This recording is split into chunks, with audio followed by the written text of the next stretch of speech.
Welcome to FPL Selection. Today we'll see how the team is shaping up for Game Week 28, but first a quick look at how we got on in Game Week 27. So a total score of 71 minus 4, moved up to 860th in the world. Very nice to see a 3-digit rank again, slowly creeping back up. Probably a target now, maybe top 500, and just take it from there I think at the moment.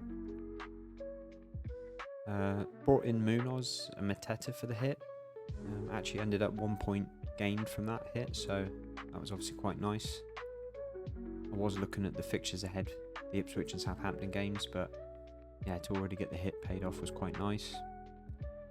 And didn't captain Salah either, so yeah, kind of got away with it. Still got a nice green arrow. So the stars of the week were in Kunku. He got a goal and assist and 12 points. So I'm very pleased with that, as obviously he was a bit of a punt bringing him in last week. And Kluivert got 10 points. He only got the 1 goal, but got all 3 bonus, which is always good to see. And Mateta with the goal and 2 bonus, 8 points. So yeah, all in all, very good week, especially getting the captaincy wrong again. Yeah, very happy with that. So let's look ahead now to Game Week 28. So I was planning to roll this week, but it looks like potentially Mateta could be out after that injury in the FA Cup game, basically getting his head kicked off. So I definitely do want him for the Southampton fixture, Game Week 30.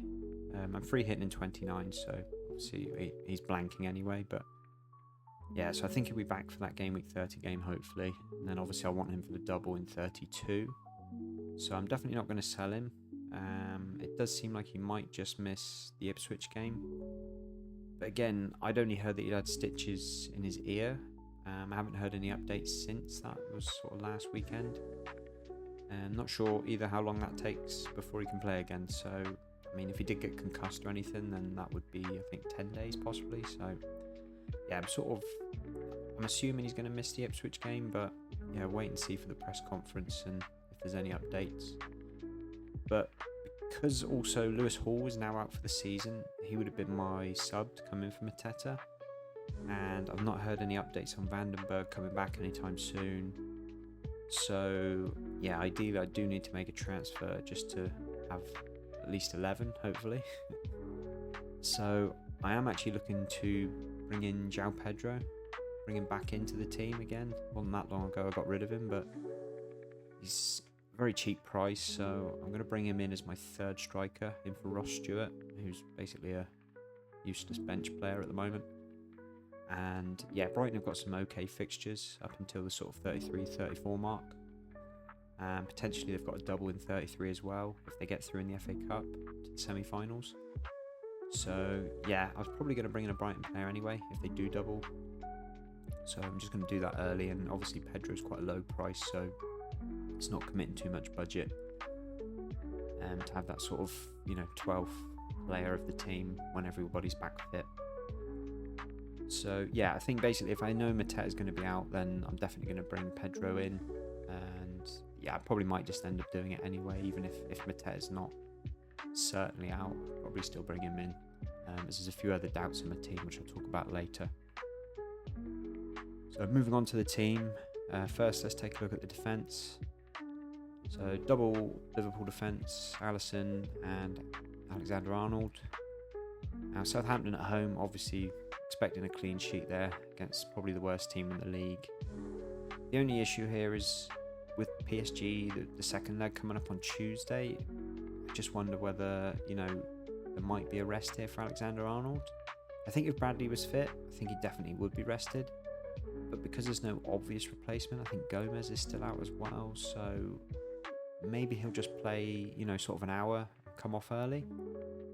So yeah, obviously I'm not going to transfer him out or anything. I'm definitely going to hold the 2 of them and play them. But yeah, just a little bit of doubt there. And obviously without having a deep bench at the moment, it's a little bit worrying. But yeah, of course, if he does play, yeah, there's going to be plenty of potential there for attack and returns as well as the clean sheet. And Gabriel is away to Man United. United have been very poor really since they beat Arsenal in the Cup. But they do seem to score in most home games, even though it appears that they're useless, which, you know, when you watch them every week, they definitely do look fairly useless at scoring goals. But yeah, they do. I have checked the results, and I think they've only failed to score in one home game in 2025. So yeah, maybe the clean sheet chances aren't that high here for Arsenal, but certainly the set piece threat is always there. And United are definitely not one of the best at defending set pieces, as we saw with the Fulham goal in the Cup last week. So I'm sure Gabriel's going to get some chances here for maybe a goal from a set piece. And Munoz is home to Ipswich. He's actually returned in 6 of his last 7 games. I was planning to get him quite a few weeks back, and I just decided to hold off, and yeah, I just couldn't wait any longer and brought him in last week. And you just see how high up the pitch he plays. He's basically a winger most of the game, so he's always going to get some chances. And yeah, Ipswich at home, I think they've only had 2 clean sheets all season, so yeah, expect him to get some chances in the game, and yeah, good chance of a clean sheet as well. And moving on to the midfield, so Salah is at home to Southampton, and again, probably should be most people's captains this week. I think he'll definitely start. I don't see him having a full rest for this one, but yeah, maybe he's going to get reduced minutes for the PSG game on Tuesday. But yeah, he probably only needs sort of 60-70 minutes to get some points, and yeah, against a poor team like Southampton, you're just expecting him to score big. So yeah, for anyone that doesn't want to be taking any risks this week, you've got a captain Salah, I think. I'm probably not going to, but yeah, I'm still going to debate that one up to the deadline. I'll talk more about that shortly, but yeah, I think it's a no-brainer for most people this week, even though there is that slight doubt as to whether he'll, you know, play the full game or maybe get reduced minutes. And Mbeumo is at home to Villa. Now, Villa have definitely struggled in most of the games they've had after a midweek Champions League game. I know they did win 3-1 in midweek, but yeah, it's going to be interesting to see if they've made any changes to their approach for these games after. I think they've got quite a few of their squad are back fit now, so you know, maybe they'll be able to rotate and manage it a bit better.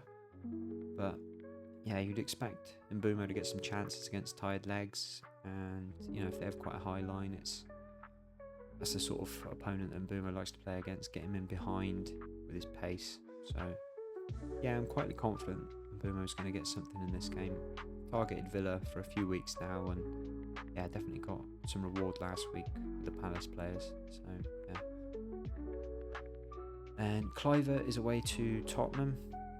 Now, Spurs obviously played in Europe as well on Thursday night, so I think, you know, unless they heavily rotate the team, it should be a nice matchup for Bournemouth against tired legs, you know, with a high energy and press. Yeah, it's not ideal timing for Spurs to be playing Bournemouth. And Kluivert, as he showed last time, he only needs the one return to get the bonus points, so yeah, hopefully he's still on penalties. I know Evan Nilsson is back now, but yeah, I can't imagine him coming off penalties, seeing as he's been scoring them, you know, fairly regularly this season. So yeah, I think that's a nice matchup for Bournemouth, and yeah, I'd expect Kluivert to get something from the game. And then Nkunku is at home to Leicester. Leicester have been terrible for quite a few weeks now, you know, probably gone as well with Southampton. I think they've got conceded 12 in the last 4 league games. So he got his goal last week, and yeah, you hope he's going to build a bit of confidence now, and another weak opponent for him just to, you know, maybe get a goal or 2 in this one. Yeah, very happy to have the double Chelsea attack against quite a poor team. So it's Palmer alongside Nkunku. He was very unlucky in the Southampton game last time out. On another day, he could have had a hat-trick. He had so many good chances, and you could just see he's just he just kept sort of snatching at everything. He's, yeah, just a little low on confidence. You can see he's just taking that extra touch, or, you know, trying to put a little bit more power into things. But a game like this is a perfect game for him to, you know, get himself on the score sheet and build that confidence again. He definitely looked, you know, really frustrated after that Southampton game, even though they won 4-0. You know, you can see he cares a lot about getting his goals. So I think I am going to keep the captaincy on Palmer again this week. I said I was going to do the 3 weeks in a row. I like to do that just to, you know, look for the variance, you know. So I think, yeah, this could be a nice differential, because I think most people go back to Salah for this week, because, yeah, the consistency he's shown, it makes sense really. But like I said the last few weeks, I just think I need to keep pushing now. If I want to get sort of inside that top 100 potentially, then I've got to keep pushing now. So yeah, I'm going to stick with Palmer, I think. I'll debate it up until the deadline, but yeah, I think I'm going to take the gamble and go for Palmer again this week. So moving on to the forwards. Now Isak is away to West Ham. There are a few rumours that he's either injured or, you know, that they might not risk him for this game because of the cup final next week. Especially with the news that Lewis Hall and Sven Botman are going to be out now and miss the final. Yeah, you don't want Gordon suspended as well, so yeah, they're not going to want to lose any more of their first team. So potentially, I mean, he might get limited minutes, or yeah, he might be fully rested. He could even be injured. So as far as I've seen so far, he's just been training on his own on Wednesday. Haven't seen any updates since.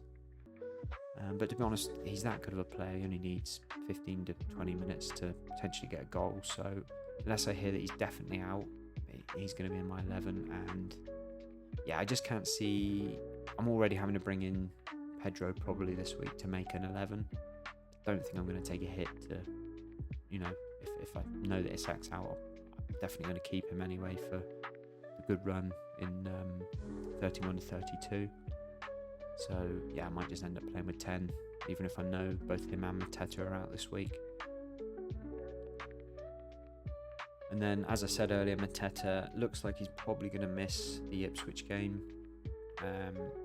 So, as I said, I'm going to probably bring in Pedro in for Stewart, and then just bench Mateta and save him for the Gameweek 30 game. Hopefully he'll be back by then. Obviously, if he does play, it's a great fixture. He's in great form at the moment. So, yeah, I'll have high expectations for him if he does play, but yeah, from what I've heard so far, it does sound like he's probably going to miss this one and, you know, might be back for Game Week 30 potentially. So, yeah, just have to wait for the press conference and see how that one plays out. So, in summary then, probably going to go Palmer captain for the 3-week block, finish that one off, as I said a few weeks ago.